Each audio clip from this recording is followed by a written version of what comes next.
Hello student. Student, now in the second part of the chapter biotechnology, that is your molecular biology, we are on that important topic which will help you in the third chapter. That is your gene regulation. In that you are going to study lac operon concept and tryptophan concept. Tryptophan concept, isn't it? So let us see it in detail. Very interesting topic, student. That is the concept of split gene. Gene is the segment of DNA, as you know. So this is the portion of the gene. It can be divided and split into three parts. That is called concept of the split gene. The first region is promoter region. Second is coding region of the gene, and third is terminator region of the gene. Isn't it, student? First one is promoter, second coding region, and third is terminator region. Promoter region, what is the significance of the promoter region, student?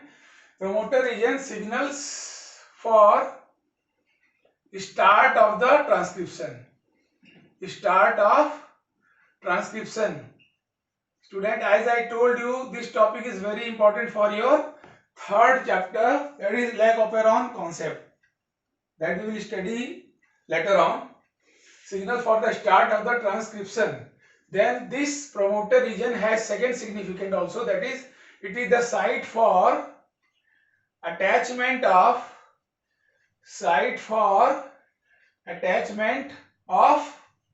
RNA polymerase, student.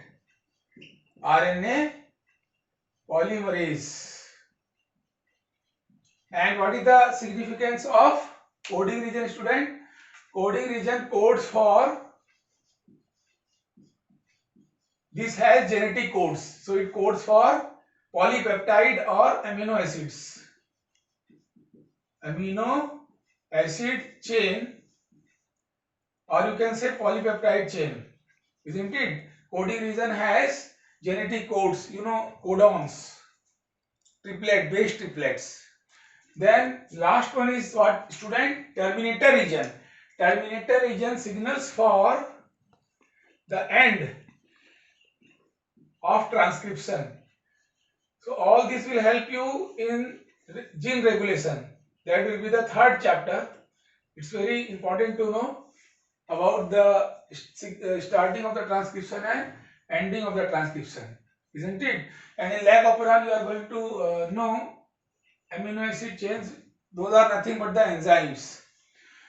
Then one more thing which will help you. These are the concluding part of the second chapter. So that is other types of RNA. Like you have studied tRNA, mRNA, rRNA. Similarly, there are two types of RNAs. hnRNA. That is what, student? Heterogeneous nuclear RNA.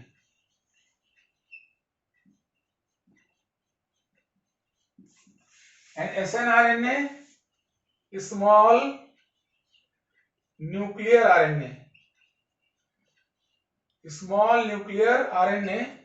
So now we are on this concept. There are some other type of the RNAs, hnRNAs and snRNAs. Let us see what is their significant role. hnRNA, students, as the name suggests, these are all the unprocessed RNAs. All the unprocessed RNAs which can take part in the formation of different RNAs in the nucleus, like mRNA, tRNA, rRNA, isn't it? So that is the significant feature of hnRNA. And now snRNA, that is, what is that, student? Small nuclear RNA. Two significant features are there. First one, up till certain extent, it can also take part. It can also take part in the formation of different RNAs. Up till certain extent, it can also take part in the formation of RNAs, like this.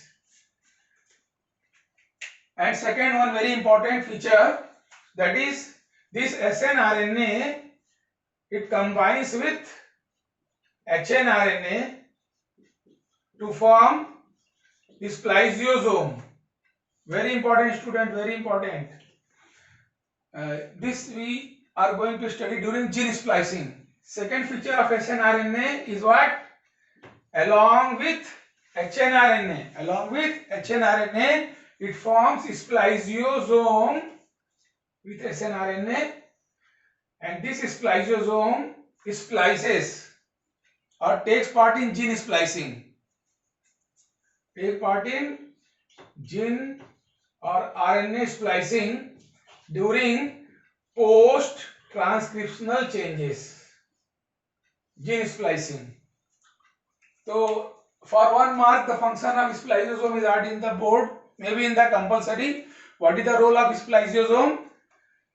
Spliceosome is what? snRNA along with hnRNA. It combines to form spliceosome, and that splices the RNA or gene, and that process is called gene splicing.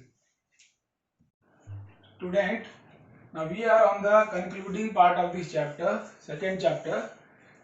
This is the topic which is remaining in the second chapter, that is how can we estimate nucleic acid or any biomolecules by the techniques. So there are two techniques in the course related to this. One technique, both the techniques can be observed or can be experimented in these two instruments, colorimetry and UV visible spectrophotometry. UV visible spectrophotometry or colorimetry, they have the common principle. The principle is same, and the principle is that when a beam of monochromatic light is passed through a colored solution, then the amount of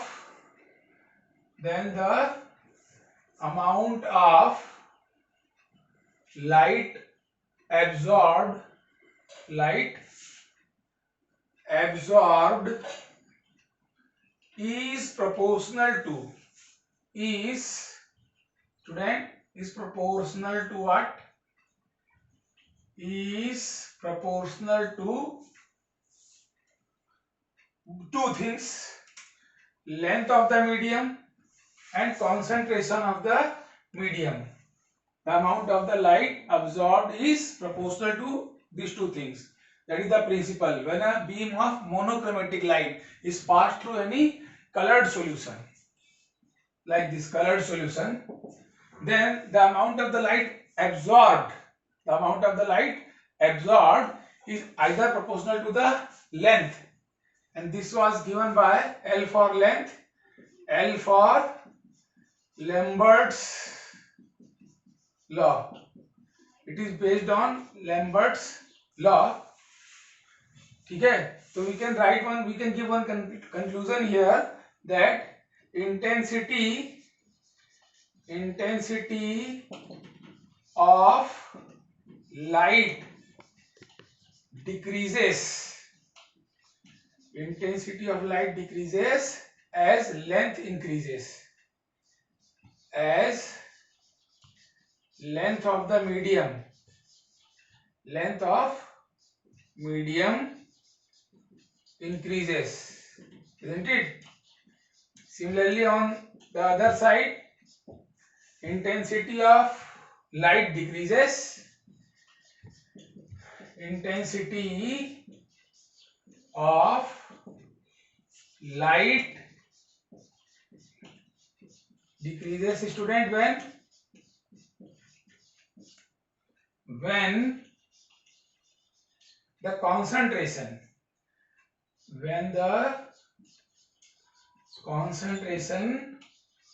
of the medium or that colored solution